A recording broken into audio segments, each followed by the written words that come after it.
6.5, we're looking at molecular geometry. We will need to use our Lewis structures that we learned how to draw earlier in the chapter to learn the molecular geometry.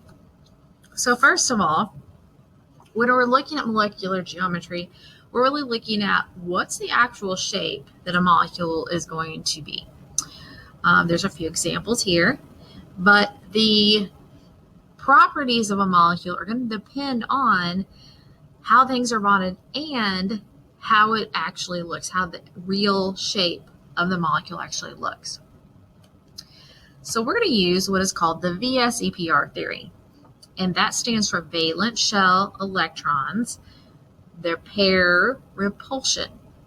So the valence electrons, when they're paired up with each other, they're going to repel each other apart and try to stay as far apart from each other as possible. If they follow that, then they will make the shapes of the molecules depending on how many bonds and how many electron pairs there happen to be. So determining the shape of the molecule, it's going to depend on how many atoms are bonded together and if there's any unshared pairs on that central atom. So when we're talking about the central atom, when we drew the Lewis structure, most of the time we had one atom in the middle. So that would be considered our central atom. So first of all, if we have a molecule with two atoms and they're bonded together with one bond, then it's going to look like this. So it can't be anything other than basically a straight line. So this is considered a linear molecule. So the bond angle is 180, just like a straight line. What if we have three atoms and they're bonded with two bonds? So here we've got the central atom is the pink one, and we've got one atom bonded off this way and one off this way. This would be considered linear. And again, the bond angle between those two bonds is 180 degrees. If we have four atoms, we've got one in the middle and three attached to that with three bonds.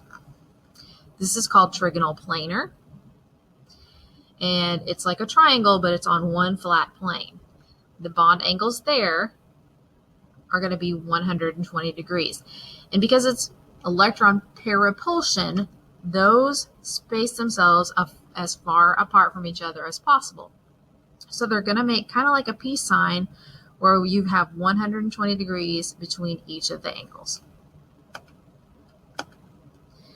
What if we have five atoms, four bonds? So here we have the central atom, and again, we've got four atoms bonded to that for a total of five. And this really is going to take on this shape no matter which way you turn it, and it's called tetrahedral. And the bond angle between all of these different bonds is 109.5. So it's really kind of like a tripod with one coming up the top, and no matter which way you turn it, it's going to look like that. All of the ones we've looked at so far did not have any unshared pairs on their central atom when you drew the Lewis structure. When we're looking at unshared pairs, we're looking at Lewis structures, for example, the water, seen here, that your central atom has two electrons or a pair of electrons that aren't bonded to an atom. When you're considering the shape of these molecules that have unshared pairs, they're going to be a little bit different than those that don't have unshared pairs on the central atom, because those unshared pairs actually do push the atoms that are there away a little bit. So if we look, for example, at water, this is how we would draw the Lewis structure, but in reality, the unshared pairs are going to be on the same side and push those bonded atoms down a little bit, and they're going to make what's called a bent molecule. And so the bond angle here is 105 degrees.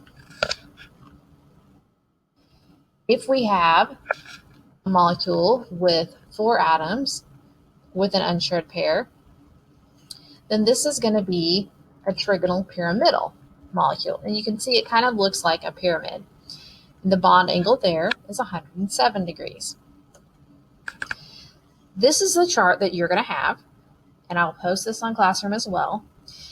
And so basically the way you're going to use this, in the first column, you'll see the name of the molecule. In the second column, we're looking at the number of atoms bonded to the central atom. So if we go back here, the pink is the central, so we have 3 atoms bonded to the central. So our options, if we have 3 bonded to the central, are either going to be trigonal planar or trigonal pyramidal. Then the next thing we're going to look at, how many unshared pairs does that molecule have on the Lewis structure on the central atom? So looking at this one, there was 1 unshared pair there. So 1 unshared pair with 3 atoms bonded to the central one tells us it has to be a trigonal pyramidal. And so you can see that actually right there. If we look up here, we've got some examples. So this would be what the Lewis structure would look like. This column gives you the bond angle, which I know it's hard to see here. And then this is the ball and stick model, or the molecular geometry drawn out. Ball and stick model just means what does it look like as a picture. So let's do a couple examples. So first of all, CH4, the first thing we have to do is draw the Lewis structure. So we need to know the number of valence electrons. Carbon has 4. Hydrogen has 1, and we have 4 of those to give us a total of 8. So we'll put our carbon in the middle, our hydrogens all around, and then we're done because we've got filled shells on outer shells on all of them, and then we've used our total of 8. So if we look at this, we've got 4 atoms bonded to the central one, no unshared pairs on the central atom.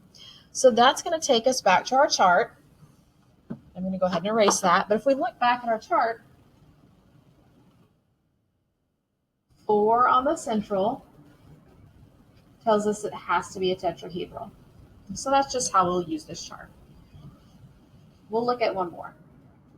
Let's do HCN. Hydrogen, 1 valence electron. Carbon has 4. And then nitrogen has 5. So that gives us a total of 10. The hardest part of these is, again, going to be drawing the Lewis structure. So we'll bond those and put carbon in the middle. So if we fill everything, so we have 8 around it, we're hydrogen, only needing 2. Right now we've got 8, 10, 12, 14, and we can only have 10. So we'll make some double bonds. So now we've got 8, 10, 12, still too many. So that means we need a triple bond. So if we look at this, on the central atom, we've got 2 atoms and no unshared pairs. So if we go back and look at that on our chart, if we've got 2 bonded to the central with no unshared pairs, that would have to make a linear shape. And so that's how you'll use the chart and how you'll do the worksheet.